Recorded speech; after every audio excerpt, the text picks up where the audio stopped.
Hello everyone, welcome to another edition of Envera at the Board.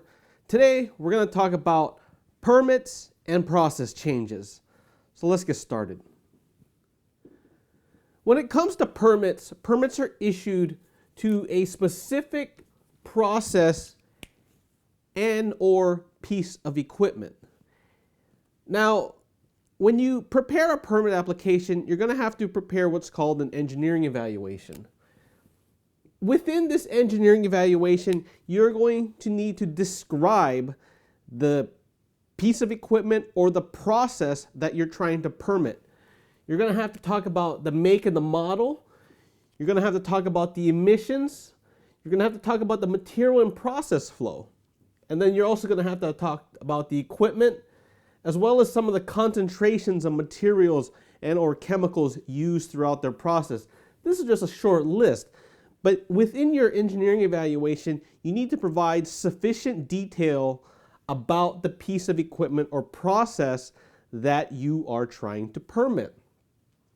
Now, when it comes to taking all this information, the AQMD will review all this information and then they will make a determination as to whether or not the piece of equipment can comply with all the regulations. Now, in doing so, the AQMD will impose permit conditions on the face of the permit to ensure that the piece of equipment complies with all of the regulations applicable to that piece of equipment or process.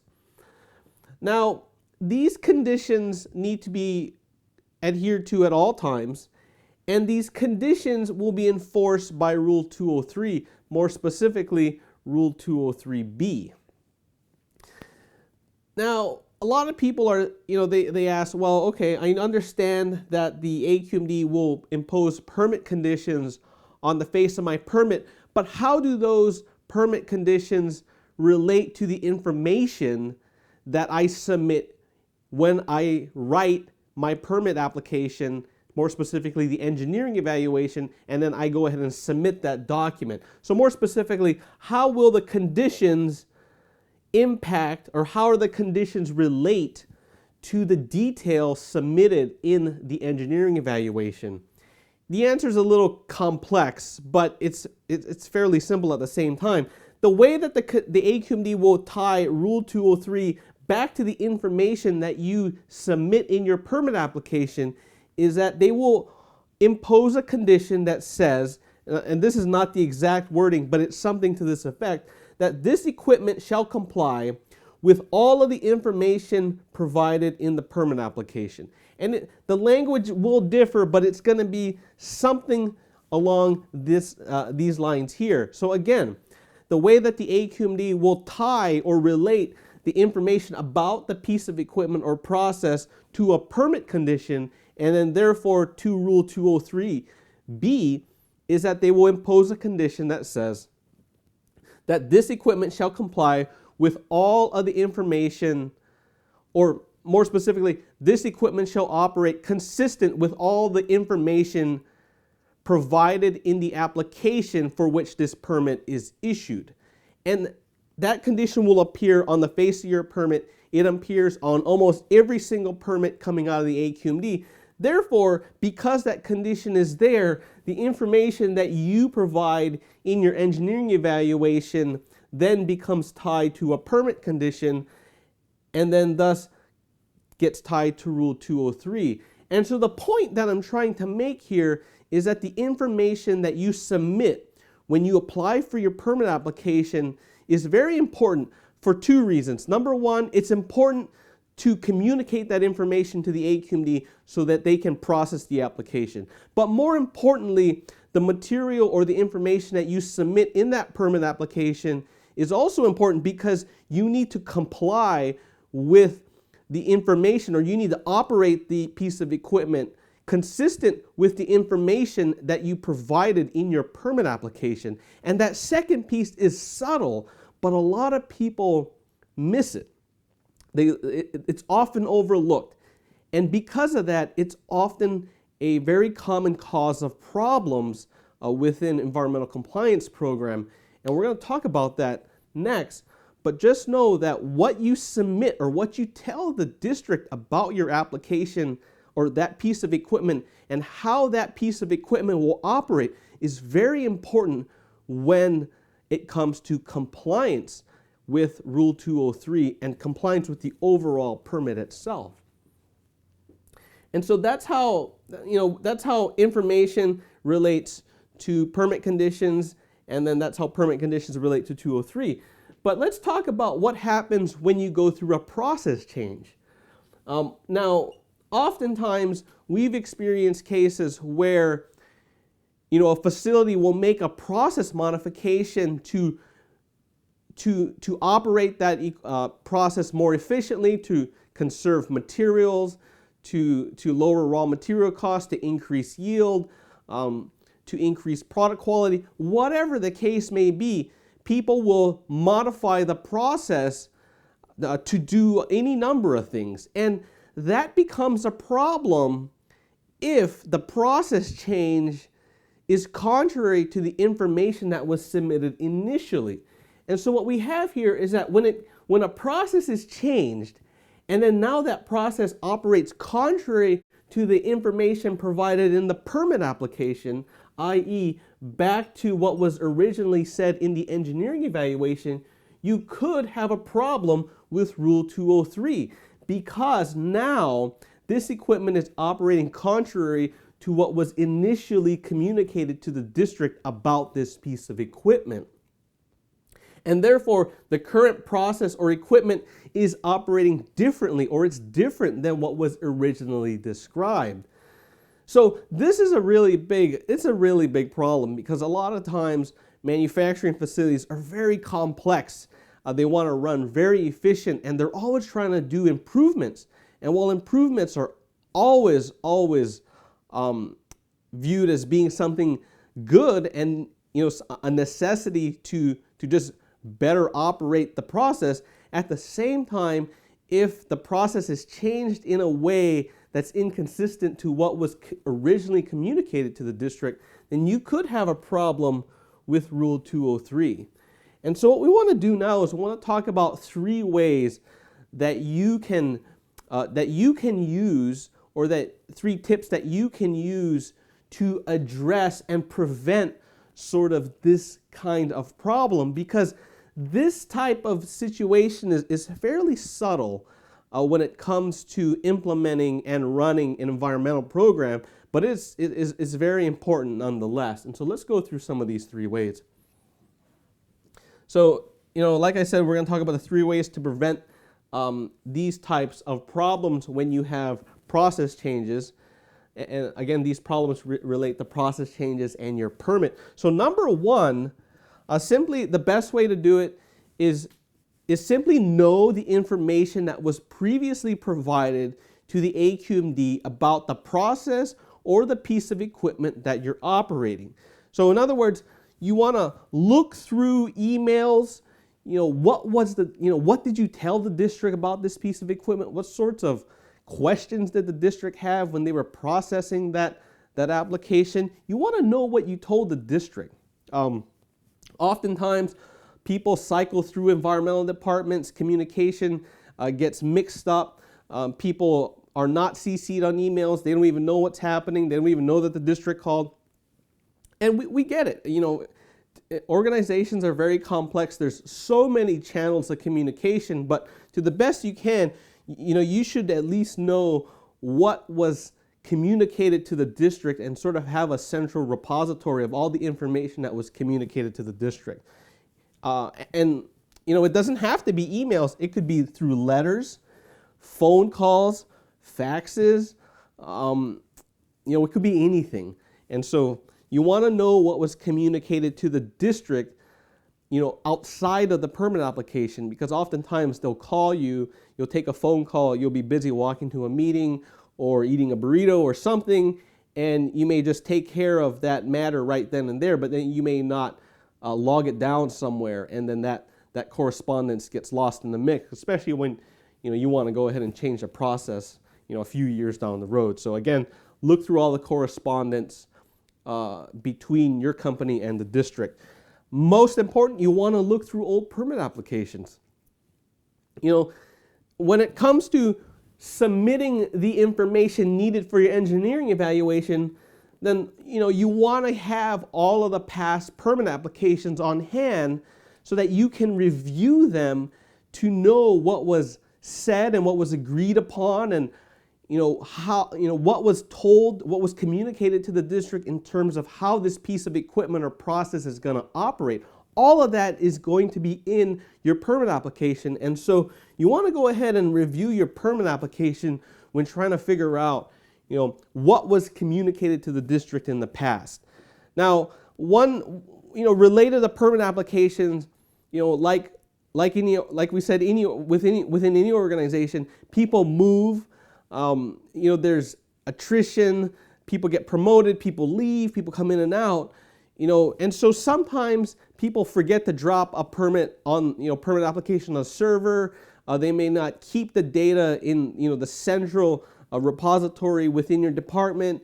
And so a common question is, well, okay, we know that there was a permit submitted to the district previously because we have this permit in hand, but I can't find the permit application. That's a fairly common situation. So what can we do to get the permit application? And what we do here when we're in this situation is we actually file a request, a public records request to the AQMD, and we actually request the permit files directly from the AQMD.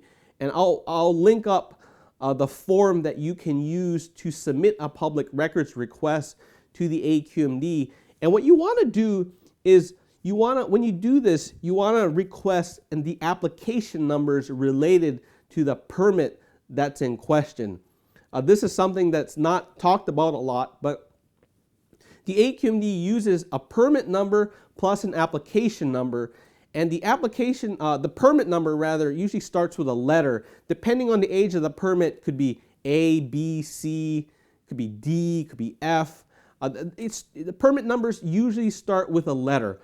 On the other hand, an application number is a 5-digit number, and again, depending on when your application was submitted, it could start with a 1, 2, 3, 4. Right now, I think some of the applications we're dealing with start with 5, and they start with 5, 9, something, something, something. But it's a 5-digit number, and that is the application number.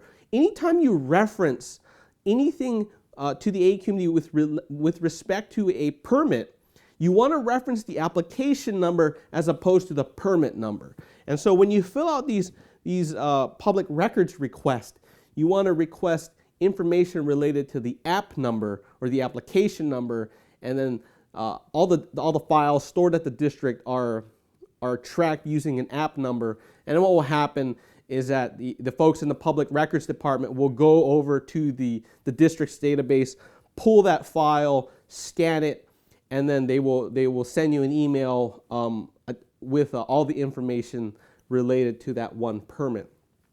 Now, that's great because when you get these files from the public records department, it has most of the time it has all the permit. It has a copy of the permit application. It has a copy of the district's notes when they were processing that permit application. Sometimes it contains details related to a site walk that was done to issue that permit application. Sometimes they'll have contact reports and faxes and copies of emails, and it's a very, very good data set to have if you really start with nothing. And so if you're new to a facility and you're there and you're trying to figure things out, and because maybe you saw an at the board video that it's important to know what was communicated to the AQMD when this piece of equipment was permitted, or when the permit application was prepared. Then one thing that you may want to do is you may want to find these records, and then if you can't find these records on the server, then go ahead and request these records from the public records department of the AQMD. It can be a major time saver. It can be a real benefit when you're trying to figure out what was communicated to the district. And so number one, know what was communicated to the district in the past related to the permits that you currently have. And so that's the first thing that you can do. The second thing, and this is a little more complex because this involves folks outside the environmental department, is be sure that the operations folks, or it may not be the operations folks, but be sure that the folks operating the process and or piece of equipment check with you, the environmental folks, before changing the process. And so we have, we listed operations here because generally operations are the folks, or manufacturing are the folks that are operating or using this piece of equipment or process, but it doesn't have to be. It could be maintenance. I mean, it could be any department. We've just defaulted to operations, but be sure the people who are operating the piece of equipment check with you, the environmental or the air compliance staff, before making changes to the process or the equipment. And this is important for two reasons. Number one, when it comes to operations or maintenance, the thinking may not be aligned with the regulations and the environmental folks. And so, that's no fault of theirs. They have one job. They have to make product, make widgets, make the product that this company is selling. And so oftentimes that's very complex, especially when you start to integrate principles of Lean and Six Sigma and process optimization. It can get very complex, and these regulations may not be at the top of their mindset. And so, number one, their thinking may not be aligned with regulations, and that's why the environmental staff is there. That's why you're there. You need to advise them and sort of guide them on the regulations as it relates to the equipment that has a permit. Some of these people, they may not even know about Rule 203. They may not know about this relationship. They may not even know what was communicated in the permit application. And like I said, that's because that's sort of not their job. Their job is to simply operate the piece of equipment. And so you want to be sure that these folks know, or they know at the very least, to check with you if they want to modify the process. Or another way of putting it is, be sure that they invite you to the meeting when they want to change the process, so that you can advise them on Rule 203, and then you'll know exactly what was communicated and what was mentioned in the permit, or what was communicated to the district about this piece of equipment, because maybe you filed for the public records request, or what was in the emails and the letters and the phone calls that was communicated to the district. So number two, be sure that the ops folks or the people operating the piece of equipment or the process check with you, the environmental folks, before making any changes to the process. Like I said, they may not even know what's in the permit application. Oh, here's another point here related to number two. One of the best ways to do this is through a management of change process. There's management of change, there's so many different ways to do it, but typically what we've seen and what we've experienced in the past is that when you do a process change, then you do go through a management of change process, and usually one of the memory joggers within a MOC process is to look at the environmental impact related to any process change. And that impact can be, depending on how your MOC program is set up, it could be, is this process change going to cause more waste? Is it going to use more water? What kind of emissions are going to come out of it? And often one question is permitting needed for this change? And usually if that's the case, that question will tend to, in an MOC process, that question will tend to be kicked back to the environmental folks, and then the environmental folks need to answer that question. But when you have an MOC process in place, it helps when trying to identify when process changes are going to happen, and more importantly, if that process change is going to require permitting, because that process change will now change the way we operate this equipment and it will change in a way that we previously told the district. So again, be sure to check with the ops folks or the folks operating the piece of equipment, or actually have those people check with you before they make any changes in the process. And then lastly, this one's related to more of the environmental folks, but as an environmental compliance engineer, scientist, or environmental compliance professional, I'm going to be biased, but I sometimes think that it's a more complicated job to have, because you not only have to know the regulations, which are very long. There's a lot of regulations out there, not only for air, but air, water, waste, safety, you name it. There's going to be a whole bunch of regulations related to it. But you not only need to know the regulations, but you also need to know the process and how the process works. And oftentimes, that can be an endeavor in and of itself. And so, like I said in number 2, the operations folks are really familiar with the process. They may not be as familiar with the regulations, but I like to argue that as an environmental compliance professional, your job is a little bit more complicated, because you not only have to know the regulations, but you also need to know how the operation or how the process works. And so you also have to be a process engineer in addition to an environmental compliance engineer, scientist, or someone who just reads regulations. And to me, I think that makes the job a little bit more complicated. But that's one of the reasons why I like doing what I do, because we not only get to look at regulations, but we get to learn about the process, and we get to put on our process engineer hat and try to figure out how things work. But nonetheless, number 3, or the third thing that you can do to minimize any risk associated with non-compliance when you change your process, is you need to understand the relationship between the process and the environmental impact. And that, like I said, it's going to take a little bit of doing, because it's going to require you to look at some of the materials used within that process, and you're going to have to ask yourself, how does using this material impact, how does this material impact the environment? Does it create, what kind of emissions does it create? The types, the quantities of emissions. So you want to look at the materials used, and how does that relate to the process and the environment, and then not only that, but to the regulations. You also want to know how do process changes relate to emissions. In this case, we're specifically talking about air permits, so we're going to talk about air emissions, but how does changes in the process relate to air emissions? If I raise the temperature here, will the vapor pressure go up downstream, and that increase in vapor pressure cause a change in emissions at the end? You're going to have to understand that. You're going to have to figure that out. And every process is different, and every process is complex in and of itself. And so you're going to have to really think critically about how things relate. So how does process relate to emissions?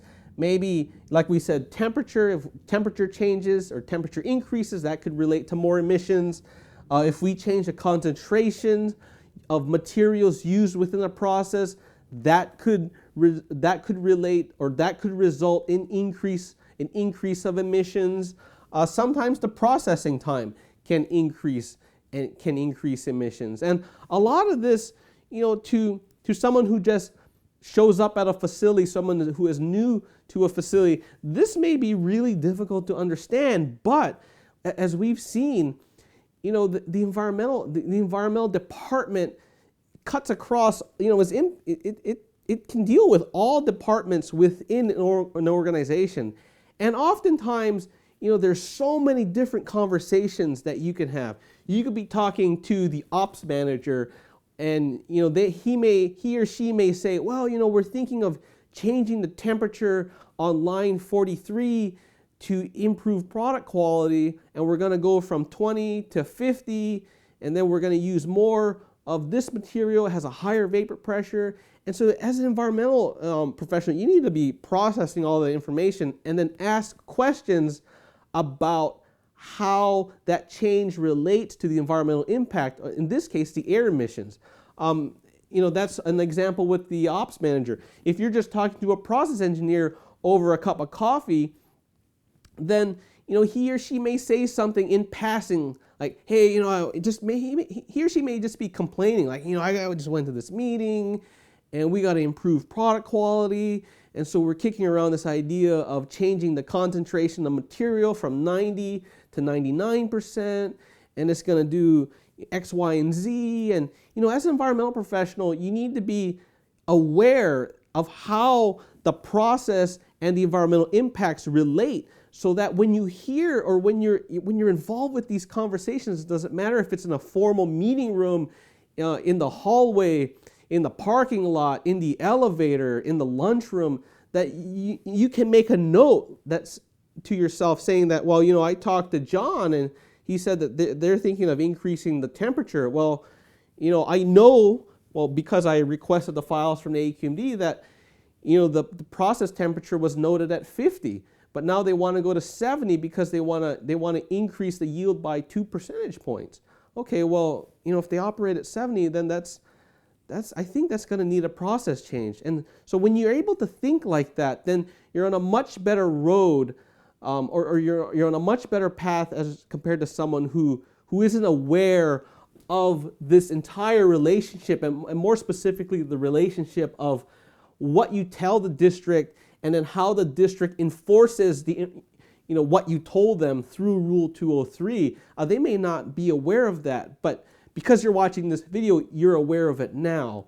And so I'm going to stop there because I don't want to keep rambling on. But in essence, or in summary, the point that we want to make is that anytime you have a permit, it's important, number one, to know what was communicated to the district related to that permit. And then number two, you want to know how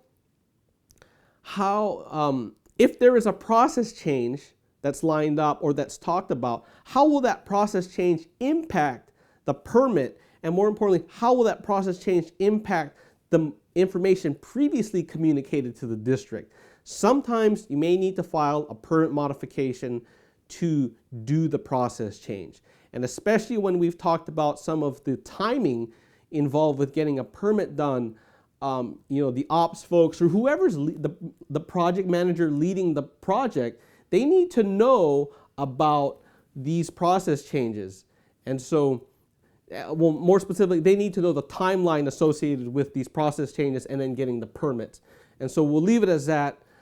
Like I said, the best thing you can do is request files from the AQMD if you can't find them. And I think we'll end there. We hope you enjoyed this video. We'll see you in the next one. Take care.